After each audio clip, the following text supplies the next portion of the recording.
pangamba. Ikaw ang pag-asa, sa'yo lang natagpuan tunay na kagalakan. Di mapapayaran ng kahit ano pa man. Kay saya-saya ng buhay kapag kasama ka. Kay ganda-ganda ng buhay kapag kapiling ka. Ikaw ang buhay ko, hindi nagbabago. Walang katulad mo. Kay saya-saya ng buhay kapag kasama ka. Kay ganda-ganda ng buhay kapag kapiling ka. Ikaw ang buhay ko, di nagbabago. Walang katulad mo, O Jesus.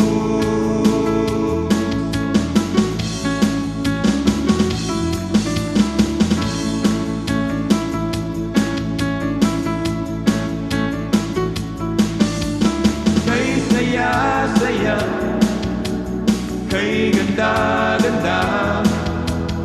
Kay saya-saya, kay ganda-ganda. Kay saya-saya, kay ganda-ganda. Kay saya-saya, kay ganda-ganda. Kay saya-saya, kay ganda-ganda. Kay saya-saya, ganda-ganda. Kay saya-saya ng buhay kapag kasama ka. Kay ganda-ganda ng buhay kapag kapiling ka. Ikaw ang buhay ko, di nagbabago. Walang katulad mo. Kay saya-saya ng buhay kapag kasama ka. Kay ganda-ganda ng buhay kapag kapiling ka. Ikaw ang buhay ko, hindi nagbabago. Walang katulad mo. Kay saya-saya, kay ganda-ganda. Kay saya-saya, kay ganda-ganda. Kay saya-saya, kay ganda-ganda. Kay saya-saya, kay ganda-ganda.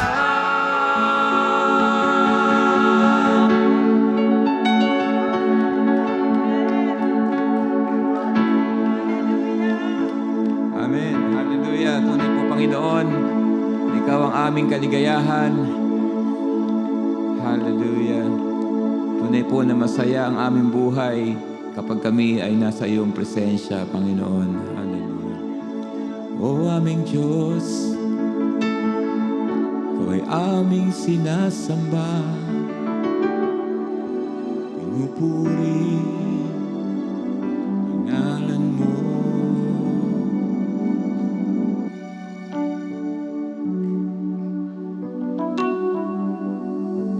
Luwalhati Ikaw aming Panginoon.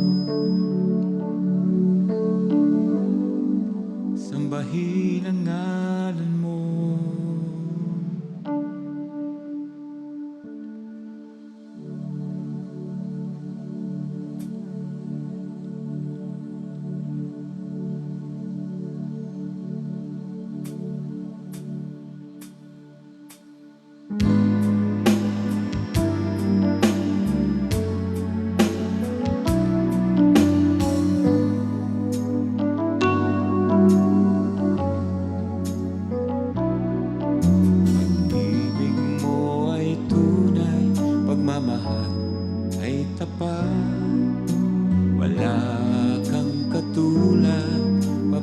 ay sa'yo lamang. O Amang mapagmahal, itinataas kita, maluwalhati ka. Mga pangako mo ay tunay, tapat ang iyong salita. Kabutihan mo'y walang hanggan, biyaya ay sapat. O Jesus, Panginoon, pagsambay sa'yo lamang, maluwalhati ka.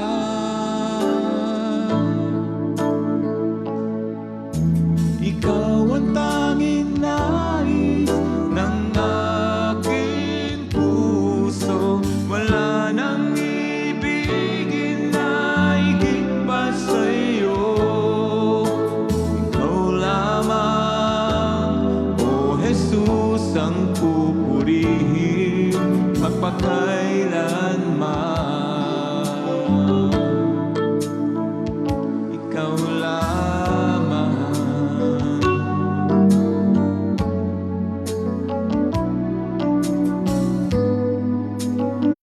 Wala kang katulad, papuri ay sa'yo lamang.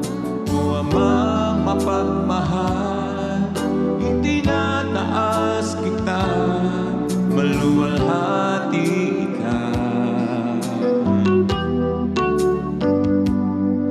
Mga pangako mo ay tunay, tapat ang iyong salita.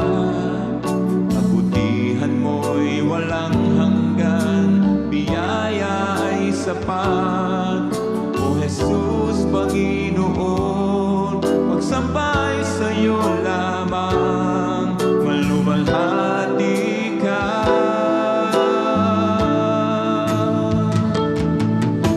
Ikaw ang tanging nais ng aking puso, wala nang ibigin na higit pa sa'yo. Ikaw lamang, O Jesus, ang pupurihin magpakailanman.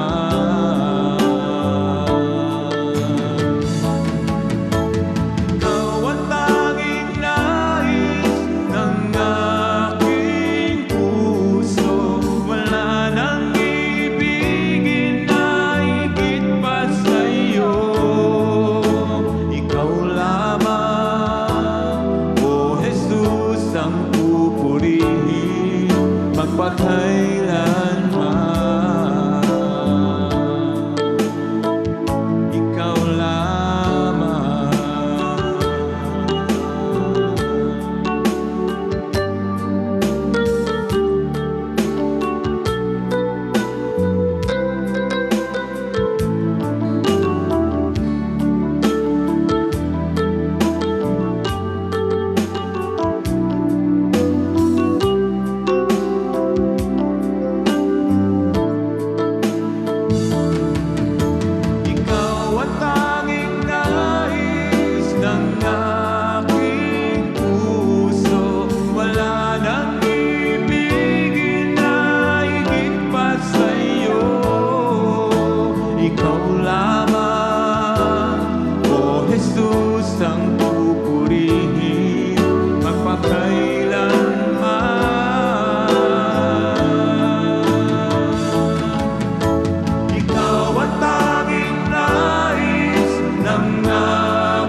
awit ng pag-ibig. Hallelujah.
Amen. Hallelujah. Ikaw ang tanging nais ng aming mga puso, Panginoon, sa gabing ito. Ikaw lamang ang aming minamahal, Panginoon. Kalakip ng aming mga buhay, Panginoon. Napakaganda po ng ating bagong mga awitin. Praise God. Salamat po sa ating Panginoon. Sige po, makakaupo na po tayo. At ngayon naman po ay makakarinig po tayo ng salita ng Panginoon na magmumula po sa ating ginang Mrs. Desi Reyes Maleriado. Palakpakan po natin ang Panginoon sa buhay po ni Sister Desi. Salamat po, Ginang Gloria. Ayun, so magandang gabi po sa bawat isa. And excited na po akong i-share ito pong pinapa-share po ng Lord, I believe, para po sa ating lahat. And hindi lang sa atin, kundi sa buong church po natin. And syempre, outside our church too. So, ang ating theme po ngayon ay loving one another, enduring love in a cold world. Grabe po, no? So, ngayon po ay buwan ng pag-ibig. Ayan, may mga couples tayo dito. And nga po pala, ang ating couples night ay November, layo ko, February. February 22. Ba't sa November ako? Okay po. So, welcome na welcome po ang lahat ng couples. At ngayon po ay pag-uusapan natin kung paano umibig. Ayan, ang isang banal na Diyos. Ayan, so ang ating pag-uusapan po is a letter from the Holy One. So ito po ay specific, no? Hindi a letter from your friend. It's not a letter from your lover. It's not a letter from a father. So let's see God in a different point of view, kundi sa kanyang kabanalan. At ito po ay love letter niya sa atin na nakakatakot in a way, pero ito po ay kailangan nating marinig para po tayo ay tunay na umibig. At dito po kasi sa ating tatalakayan sa Isaiah, madami pong mention na si Lord po ay Holy One of Israel. And by the way po, I got this message the last day of 2025. Nangingi ako kay Lord ng direksyon. Lord, ano po ba mangyayari sa 2026? Ano po ba yung gusto nyo pong lakaran namin, ganyan. And sakto po sa prophetic team, nangingi po ng word for the local church sa atin at sa Kalumpit, tapos sa bansang Pilipinas. And ito po yung i-share ko po sa inyo. And I believe that we need to endure in a cold world. At sabi nga po dun sa theme verse natin, love one another as I have loved you. Ibig sabihin kung paano daw umibig ang Panginoon.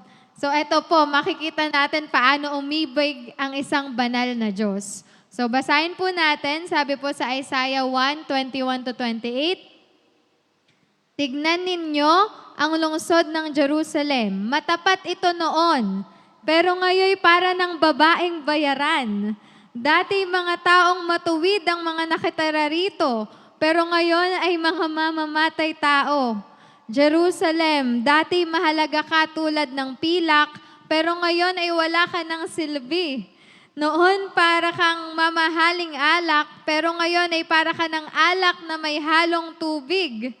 Ang mga pinuno mo'y mga suwail at kasabwat ng mga magnanakaw. Gusto nila palagi ng suhol at nangihingi ng mga regalo. Hindi nila ipinagtatanggol ang karapatan ng mga ulila at hindi rin nila pinapakinggan ang mga daing ng mga byuda. Kaya sinabi ng Panginoon, ang makapangyarihang Diyos ng Israel, gagaan ang kalooban ko kapag naparusahan ko na kayong mga taga-Jerusalem na aking mga kaaway. Parurusahan ko kayo para magbago kayo katulad ng pilak na dinadalisay sa apoy. Muli ko kayong bibigyan ng mga pinuno at mga tagapayo katulad noong una, at ang lungsod ninyo ay tatawaging lungsod ng mga matuwid at tapat na mga tao. Magsisisi ang mga tao sa Jerusalem at ito ay ililigtas ng Diyos at magiging matuwid ang pagtrato ng mga pinuno sa lahat ng mga mamamayan. Pero lilipulin niya ang mga suwail at mga makasalanan, ang mga taong ikaw lang, ako ang pinakamahalaga sa buhay mo. And di ba nga po, alam naman natin na mapanibughuin ang ating Diyos. Sabi po sa Exodus, gusto niya exclusive worship na wala tayong ibang sasambahin sa ating buhay, walang ibang pinakamahalaga kundi siya lamang. Kaya sabi po dun sa verse, see how Jerusalem once so faithful has become a prostitute. Grabe yung tawag po sa atin, no? Naging tawag or ang kinina po natin na ang Jerusalem ay parang tayo po, no? Na naging bayaran tayo dahil lang tumalikod tayo sa Panginoon. Napakasakit na label yon na dahil lang hindi natin natuunan ng pansin ng Diyos, yung pagmamahal natin ay napabayaan, yung halaga natin bumaba. Nakatulad ng isang bayarang babae. And sabi pa po dyan sa Isaiah 1 verse 2, pakinggan ninyo langit at lupa dahil sinabi ng Panginoon, inalagaan ko't pinalaki ang mga Israelita na aking mga anak, pero nagrebelde sila sa akin. Alam naman po natin na matigas talaga ang ulo ng mga Israelita at alam din natin na matigas ang ulo natin. Di ba po? Na tayong mga, nagbi-minister na, nakakakilala na sa Panginoon, lumalalim sa Panginoon, ay minsan ay hindi nagiging tapat sa ating Panginoon na nakakapagrebelde talaga tayo sa Kanya. And napakasakit, no? Imagine this is the Lord saying to you, pinagre-rebeldehan mo ko, anak. So from obedient children to a rebellious child, mga nanay, mga tatay, di ba po, may mga anak po tayo. Ako po, mga anak ko sa school, na kapag nakita ko yung inaasahan kong tapat sa akin o yung mga sumusunod talaga, biglang naging pasaway, magtataka ako na ano nangyari? Di ba ganito ka? Di ba obedient ka kay teacher? Ganyan. Ano nangyari sa'yo? Bigla na lang nagrebelde, na alam mong may problema yung batang yon. So, ayun po yung sinasabi sa atin ng Panginoon ngayon na imagine po yung nararamdaman ng isang magulang sa isang anak na umalis sa poder ng kanyang magulang, na hindi na mahal, hindi na ginagalang ang kanyang magulang to the point of naging rebelde sa kanya. At sabi pa po sa verse 3, ito pa ang grabe po nito. Kahit ang mga bakay kilala ang kanilang tagapag-alaga at ang mga asno'y alam kung saan ang sabsaban nila. Sila pinapakain ng nagmamay-ari sa kanila. Pero ang mga mamamayan kong Israelita ay hindi nakakakilala sa akin. Yung mga hayop daw kilala yung may-ari nila. Nagmamay-ari sa kanila. Pero yung chosen people ni God, hindi siya kilala. And minsan po, yung unfaithfulness natin sa Panginoon lets us forget who God is. Nakakalimutan na natin kung sino ang Diyos sa buhay natin. Akala natin nagbago ang Diyos. Pero ang totoo, ang nagbago, yung faithfulness mo. Yung katapatan mo sa Panginoon. Tayo mismo. Kaya ayan yung cry ng Panginoon sa atin. Si Lord na mismo yung nagsasabi. So that's the first thing na gusto niyang i-deal sa ating church. Your faithfulness. Kaya lahat po tayo dito handang magpabago sa ating Panginoon pagdating sa ating katapatan. Okay po, so pangalawa, a call for righteousness. Ayan, so katwiran o pamumuhay ng matuwid sa Panginoon. So sabi po dun sa verse, once the home of justice and righteousness, she is now filled with murderers. Imagine po ulit na tayo to, church, yung kinakausap ng Panginoon, chosen people, nakakilala na sa Panginoon. Pero ayan yung sinabi ng Lord, mamamatay tao. And napakasakit po na isipin, para sa isang hindi pa mananampalataya, malalaman nila na ang church natin ay mamamatay tao. Dahil lang, nakalimutan nating maging matuwid. So this also reminds us about our government po, no? Napakaganda ng Pilipinas, napakayaman ng Pilipinas. Pero po pag nag-usaping gobyerno na or pamamalakad, di ba po parang nakakapanlumo na isipin na tayo ay one of the most corrupt countries dito sa buong mundo. Pero ayaw po natin magbitaw ng mga sumpa sa ating bansa. Kundi babangon muli tayo, bibigyan tayo ng pagkakataon ng Panginoon. Mamaya po, malalaman natin na kahit na corrupt tayo mismo sa sarili natin, simpleng mga pagkuha ng mga papel sa office. Ayan, di ba? Mga ganun lang na corruption, maliliit, doon nag-uumpisa. Pero, ayan, naakusahan na tayo ay murderers. So sabi pa po sa verse 4, sila ay bansang makasalanan, mga taong punong-puno ng kasamaan, lahi ng mga gumagawa ng masama at mapaminsala. Napakasakit naman ito, no? Imagine letter to ni Lord sa'yo, binabasa mo para ka talagang nako-condemn, which is so true. Tama naman, katotohanan talaga to. And last Sunday din po, I received the word from the Lord na I will see generational curses daw po ay mabe-break. So maybe this is the time, 2026, na hinto na po natin lahat ng mga, mga lahi yan, lahi ng magnanakaw, lahi ng mga sinungaling. Let us put it into an end. Tapusin na po natin yung mga ganong, nakalagay, tikdan pa natin siya. So, nakakalimutan po nating lumakad sa daang matuwid. At sa iba na po ata tayo lumalakad. Sabi pa po dyan, ang mga pinuno mo yung mga suwail at kasabwat ng mga magnanakaw. Gusto nila palagi ng suhol at ng hingi ng mga regalo. Hindi nila pinagtatanggol ang karapatan ng mga ulila at hindi rin nila pinakikinggan ng daing ng mga byuda. So sabi po dyan, ayan yung nangyari kapag hindi na tayo lumalakad sa katwiran, tayo nagiging suwail at magnanakaw. At sabi pa po sa verse 15, kapag mananalangin kayo, hindi ko kayo papansinin. Gosh, kahit pa ulit-ulit pa kayong manalangin, hindi ko kayo pakikinggan dahil marami kayong pinatay na tao. Hindi man tayo literal na pumatay po, no? Pero pinapatay natin yung spiritualidad ng mga tao sa paligid natin sa pamagitan ng mga kabaluktutan na ginagawa natin.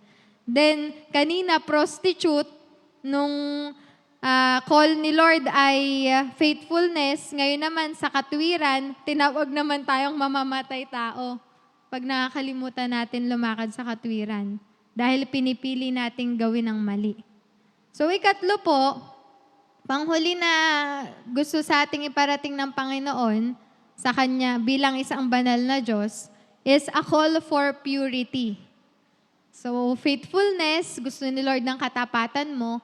Pangalawa, righteousness, gusto ni Lord lumakad ka sa katwiran. Pangatlo po, gusto ni Lord lumakad ka sa kalinisan. Purity. Sabi po dyan, once like pure silver, you have become like worthless slag. Once so pure, you are now like watered down wine. Pa-next po. Sabi po dyan, silver ka na naging bato pa. Tumaas na yung value, pero naging isang ordinaryong bato. At sabi doon, dati kang puro, bigla kang nahaluan. Sino po dito nakainom na po ng alak na hindi puro? Hinaluan daw ng tubig. So ano po lasa nun pag hinaluan na ng tubig? Matabang. Grabe no, ibig sabihin matabang na yung pagmamahal natin sa Panginoon. Tumabang na. Pa-next po. Ayan, sabi pa po sa Isaiah 1:11, sinabi niya, baliwala sa akin ang napakarami ninyong handog. Ito, magdiriwang pa tayo ng first fruit. Tingnan niyo po yung sinabi. Baliwala sa akin ang mga napakarami ninyong handog. Sawang-sawa na ako sa inyong mga handog na sinusunog, ang mga tupa at mga taba ng mga pinatabang hayop. Hindi ako nalulugod sa dugo ng mga toro, tupa at kambing at mga kambing. So sabi po dyan, kahit na gaano pa kadami yung ibigay mo sa Panginoon, kahit gaano pa kalaki yung lagay mo sa first fruit mo, sa tithes and offering mo, kung mali na ang motibo mo, o mali na yung motibo mo sa Panginoon ng pagbibigay, baliwalain kay Lord, damihan mo man yan. O kaya, humayo ka man ng humayo, pumunta ka man sa iba't ibang lugar, sinashare mo nga si Christ, pero hindi naman totoo sa puso mo yung sinasabi mo, then hindi nalulugod ang Panginoon. Kaya nga, warning din po ito sa ating mga tumatayo, mga nakikita, na check natin yung sarili natin kung tayo pa ba ay tama ang puso natin sa Panginoon. Kung puro pa ba yan o may nahaluan na ng selfish ambition, nahaluan na ng katanyagan, gustong maging tanyag, nahaluan na ng kung ano man na gusto mong makareceive lang ng blessings. So sabi pa po sa verse 13, tigilan nyo ang pagdadala ng mga handog na walang silbi. Talaga, nang-real talk yung love letter ni Lord. Nasusuklam ako sa amoy ng mga insenso ninyo. Hindi ko na matiis ang mga pagtitipon nyo kapag pista ng pagsisimula ng buwan at kapag araw ng pamamahinga. Dahil kahit na nagtitipon kayo, gumagawa kayo ng kasamaan. So sa church mismo, sinasabi ng Panginoon na gumagawa ng kasamaan sa loob. At kapag po kinontinue nyo po yung verse 14, ito pa po'y sabi, labis akong nasusuklam sa inyong pagdiriwang ng pista ng bagong buwan at ng iba pang kapistahan. Sawang-sawa na ako sa mga yan at hindi ko na matatagalan. So para talagang sinusukan na tayo ng Panginoon, no? Yung hindi niya tinatanggap kahit na anong suhol natin, parang sinusuhulan natin si Lord, no? Ang gusto lang ng Panginoon is purity, kalinisan. Kalinisan ng ating mga buhay. So nakakakaba po yung mga sinasabi ng Lord. Pero ito na yung good news. Punta na tayo sa comfort ng ating Panginoon. Sabi po sa Isaiah 1:18, doon pa din po tayo sa chapter na yon. Nandun lang po tayo sa Isaiah 1. Sinabi pa ng Panginoon, hali kayo at pag-usapan natin ito. Kahit gaano man karumi ang inyong mga kasalanan, lilinisin ko yan para maging malinis kayo. Grabe, no? Pinamukha mo na po sa atin ng Panginoon kung ano yung mga dapat nating hingan ng tawad sa Kanya. Para lang hindi na natin ipagpatuloy. At ito po yung ino-offer sa atin ng Panginoon. Pag-uusap. Di ba po sa mga mag-asawa, madami po sa aming nag-mentor at nag-counseling na pinaka-the best daw pong mapapayo nila ay yung komunikasyon. Tamang komunikasyon, pagtuloy na komunikasyon, kasi yun daw po yung magpapanatili ng pag-ibig. So kaya si Lord, sinusulatan tayo ng mga ganitong sulat, para po manatili yung pag-ibig natin sa Kanya. At sabi pa po sa ibang version, ang salita ng Diyos po yan, ayan yung sumunod na version, hali kayo at tayo'y magpaliwanagan. Gusto lang ni Lord na upuan natin siya, tayo po talaga, no? Upuan natin siya at paliwanag natin yung kung ano nangyari sa atin. At gaano man kapula ang inyong kasalanan, kayo'y aking papaputiin tulad ng yelo o bulak. Imagine, mawawala yung label na prostitute, mawawala yung label na murderer, mawawala yung label na impure o hindi puro. Binibigyan tayo ng chance ni Lord ngayon na mag-reconcile sa Kanya. Willing na willing po na makipag-usap ang Panginoon. Tayo lang talaga ang hinihintay. At sabi nga po, di ba, yung agape love is unconditional love na kay Lord lang natin matatagpuan na wala siyang hinihinging kapalit. Pag-uusap lang talaga. At sabi din po sa 1 Peter 4:8, di ba, na love covers a multitude of sin. Kahit gaano man kalaki yung kasalanan natin, kayang-kaya niyang i-cover or matutunaw yan ng pag-ibig. At sabi din po sa 1 Corinthians, di ba, love keeps no records of wrong. Hindi nagtatanim ng malaking sulat si Lord na ito yung pagkukulang mo. Hindi siya naglalagay ng naughty. Walang naughty list si Lord. Okay? So this is the way to a faithful, righteous, and pure life. So tatlo lang din po. Paano ba tayo magkakaroon ng tapat, matuwid, at malinis na buhay? So una po, sinabi din sa chapter na yan, 1:16, wash yourselves and be clean. Get your sins out of my sight. Give up your evil ways. So maglinis tayo. Naliligo tayo araw-araw kasi madumi tayo, mabaho tayo. Maraming na-accumulate sa katawan natin. So, ganun din po sa Panginoon, kahit malamig, kahit nanlalamig ka na, kahit malamig, maliligo ka pa rin, di ba? Kasi gusto mong maging malinis. So, ganun din, kahit nanlalamig na yung pag-ibig natin sa Panginoon, pwede ka pa rin maligo, pwede ka pa rin luminis at tanggalin yung mga kasalanan na yon. Paano matatanggal? kay Lord, hihingi lang tayo ng tawad. Sabi doon, kahit na kasing pula pa ng, ano yan, Scarlett? Kahit napakapula pa ng kasalanan natin, kaya niyang paputiin. So, magde-decide lang tayo na tanggalin yung mga kasalanan na yon at sumurrender, give up your evil ways, sumuko.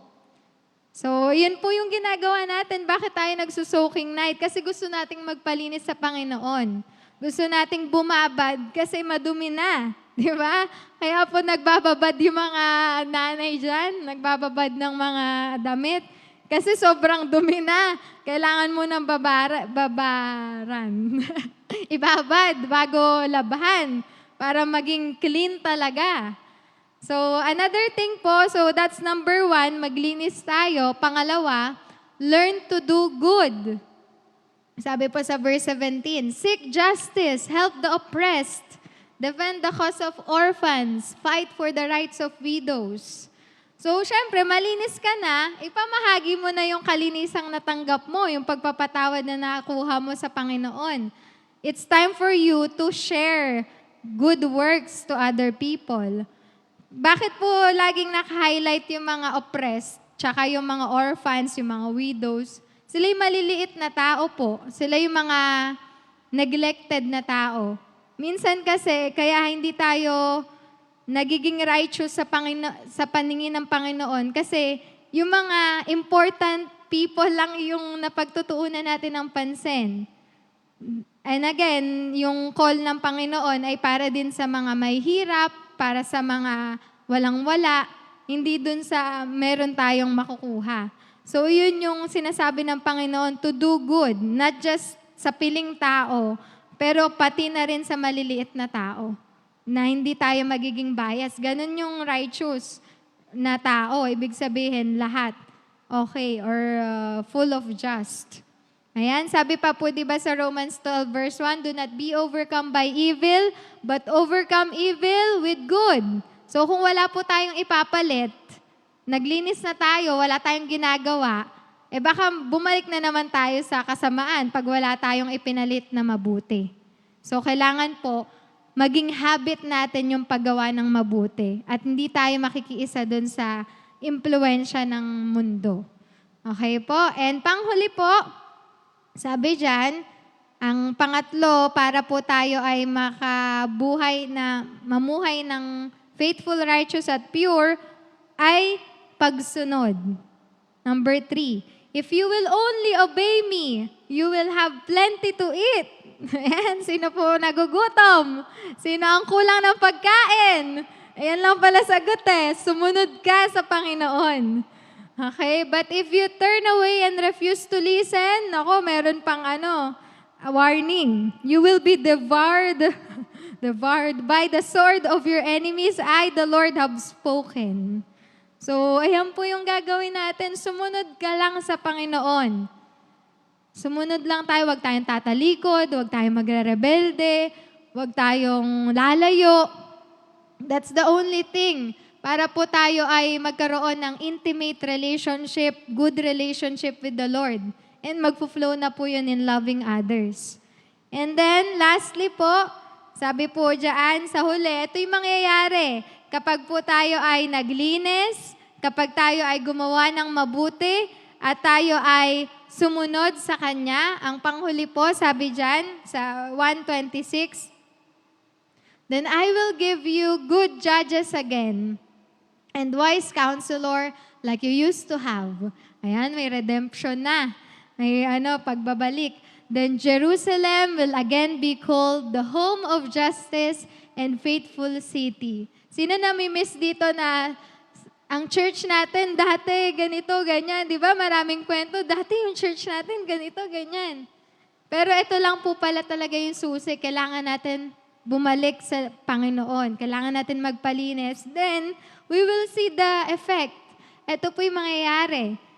We will be called again the home of justice and the faithful city. Ayaw nating datna ng Panginoon na tayo ay tumaligod sa Kanya. Oo, nagpapatuloy ang church, pero ayaw natin yung kanina na sinabi ng mga labels.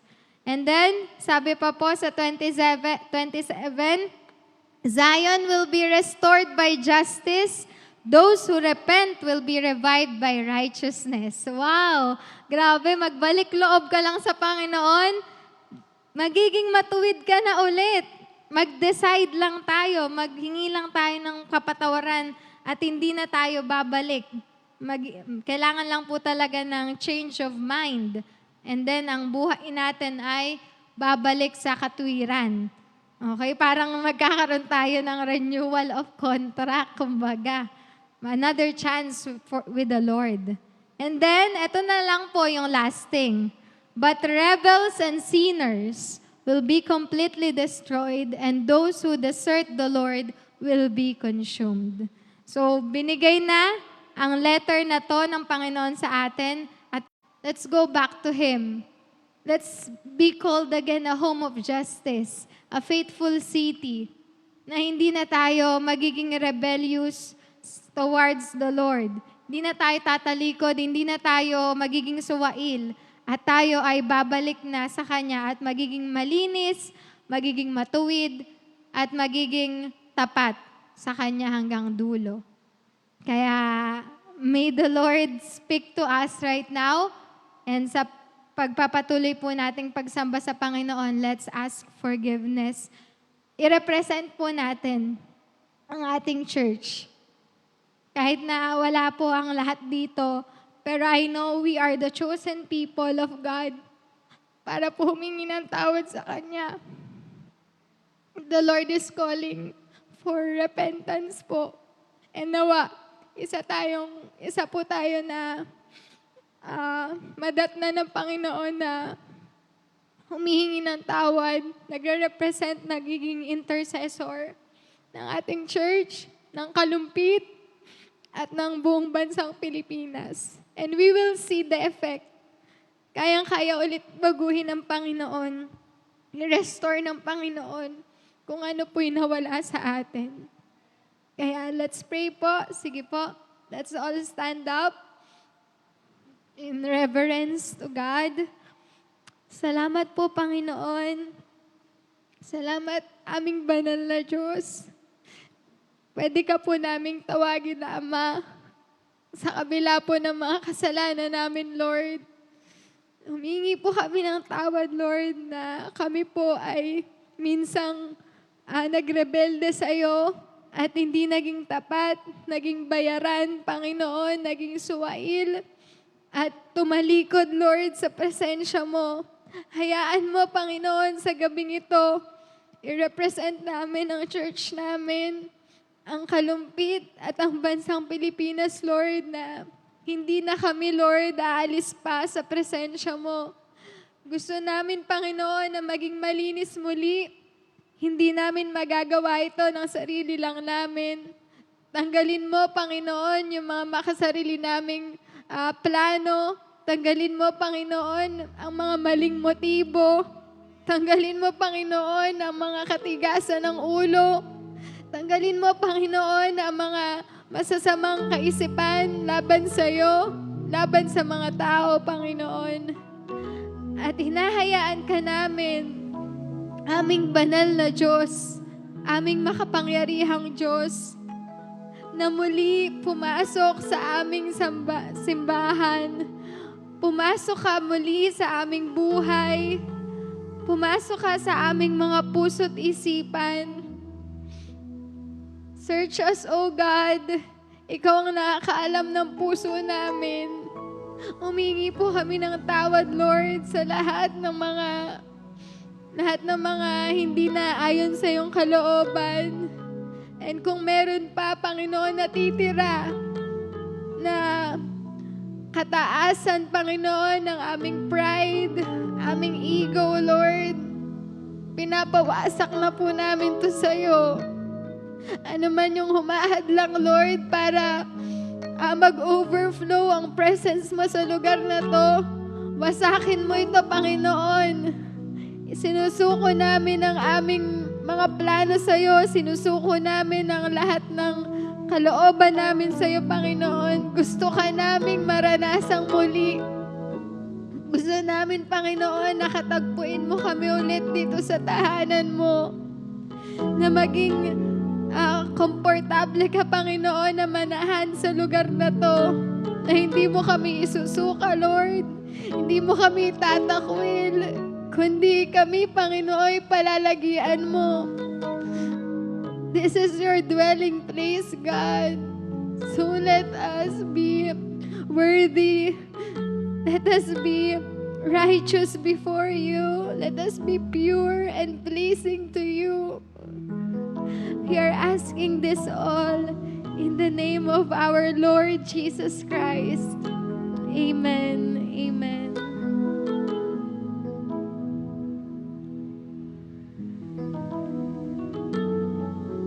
Amen. Yes, O God. Hallelujah.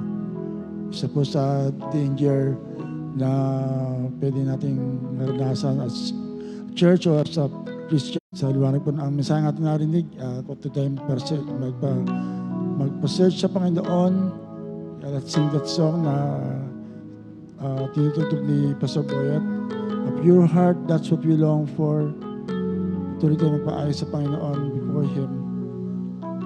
Yes, O God, Jesus. Heart that beats compassion, that pleases you, my Lord.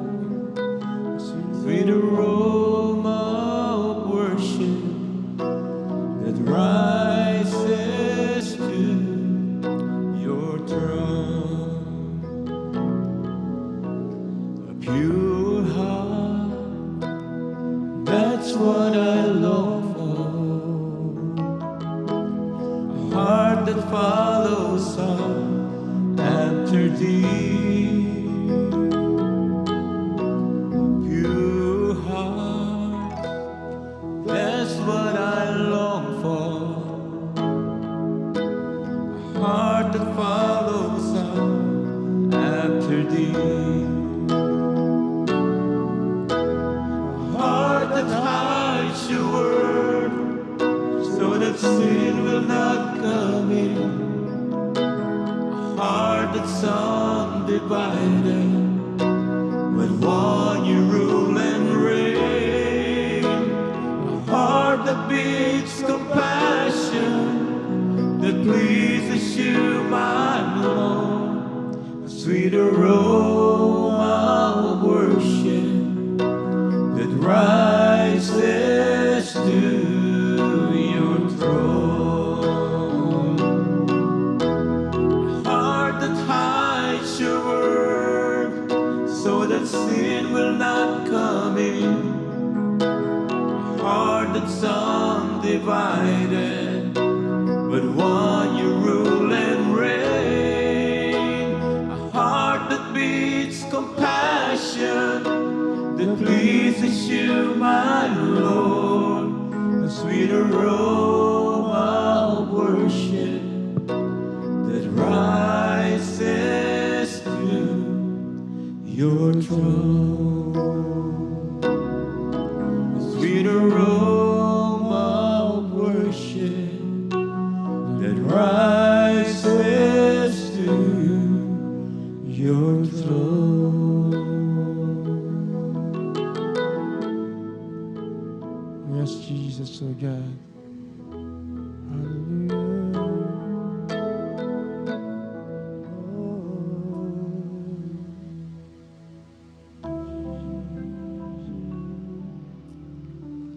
Siya sa atin mo, Jesus, ang puso ko sa kasalanan nagawa laban sa'yo. Nagtatanggap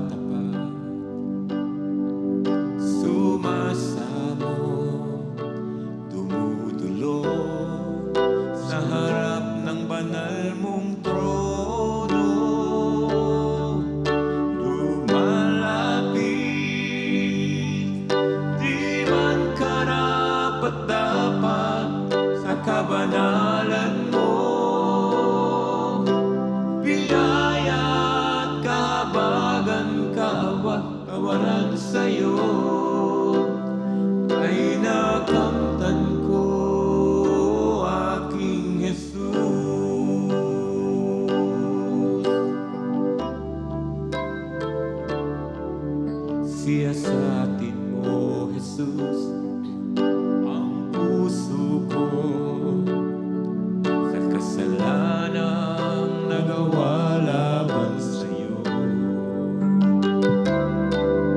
Nagtatapat, sumasamo, dumudulog sa harap ng banal mong trono.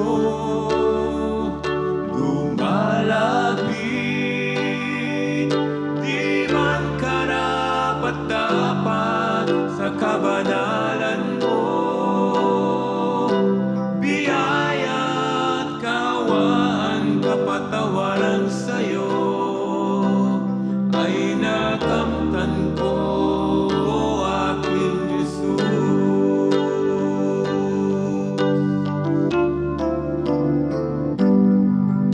Lumalapit, di man karapat-dapat sa kabanalan mo. Biyaya, kawan, kapatawaran sa'yo ay nakamtan ko, o aking Jesus.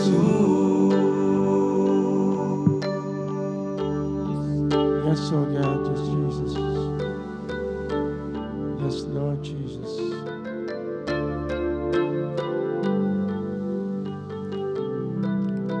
Thank you, Jesus. Indeed, Father, Lord, patuloy mo siya sa ating puso, Panginoon. Salamat, Lord, dahil sa iyong pagmamahal. You don't want us to go any further, O God, in the path, Lord, na maglalayo sa amin mula sa iyo, Panginoon. Lord, patuloy kang mangusap, Lord, sa amin. Lord, patuloy mo kaming gabayan. Lord, kung paano nga sinabi sa salita na habang naririnig pa rin namin ay yung tinig, ay yung boses, Lord, na tumatawag sa amin, Lord, na bumalik o lumakad patungo sa iyo, Panginoon. Lord, nawa ay patuloy nga kaming tumalima, sumunod sa iyong pangungusap, Panginoon. Lord, as a church, as individuals, oh God, as leaders, Lord, patuloy mo kaming bigyan ng biyaya, Panginoon, na lakaran ang iyong katuwiran, oh God. Lord, as you said in the words, Lord, na nais mo kami, Panginoon, na lumakad ayon sa iyong katuwiran, Panginoon. Kasalamat sa iyo, Panginoon. Lord, patuloy magpalain ang bawat sa Lord, lalo po ang iyong mga ginamit, Lord, lalo nga po sa katuwiran ni Sister Jessie, Lord, at even ng supposedly din na in charge ang mga kabataan, Lord. Patuloy kami na mamagitan para sa aming mga kabataan, Lord, na tunay nga sila ay umaayon, Lord, sa iyong kalooban. Hindi sila malayo, Lord. We pray for them, O God, lalo sa mga kabataan namin dito sa church. Nawa sila ay tunay na tawagin mo, Panginoon, patuloy pabalik sa iyo, Panginoon, in Jesus' name. Kaya salamat sa iyo, Panginoon. Salamat sa patuloy mong pagsama sa amin, Lord. Pagpalain mo pang bakit sa Lord. As we go further, God, in this life, in this year 2026, gabayin mo kami, sabahan mo kami, Panginoon, at katulad nga ng aming tema this month, Lord, na kami magmahalan una sa iyo at ang bawat sa Lord, na sa gitna man ng kalamigan, sa gitna ba na sinabi sa isang salita, Lord, na marami manlalamig, Lord, nawa, kami ang iyong bayan, Lord, na magpapakainit palalo, Lord, mas lalo pa namin pipiliin masunod sa Panginoon, that we will heed your warnings, O God, and reminders to all of us, Lord, to follow you, Lord, and to live this life according to your will, O God. Kaya salamat sa Panginoon, salamat sa bakit sa nananggamin na dito, O God. Patuloy mo kami sa bakit pang-usapan, Lord, throughout this year, at sa bawat araw, at sa bawat ginagawa namin, Panginoon, maluwalhati ka nga sa aming buhay. So, kami dalang sa pangalan ni Jesus, and everyone say, Amen and amen. Thank you, Lord Jesus. Amen. Praise God. Magandang gabi po sa inyo lahat. Ayan. So, yan. So, reminder po, sa Sunday po, ay itutuloy po natin yung ating commissioning anointing sa mga hindi pa na-anoint. So, we will inform everyone na hindi pa na pag-pray. Okay? Ayan. So, God bless, God bless.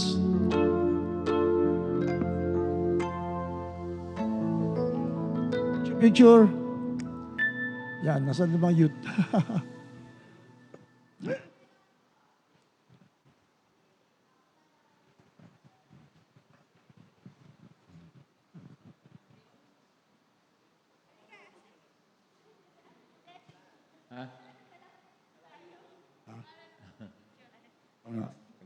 Baba kayo, baba.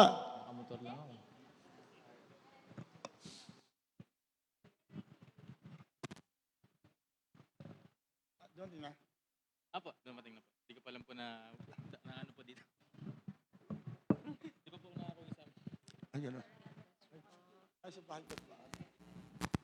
Okay po.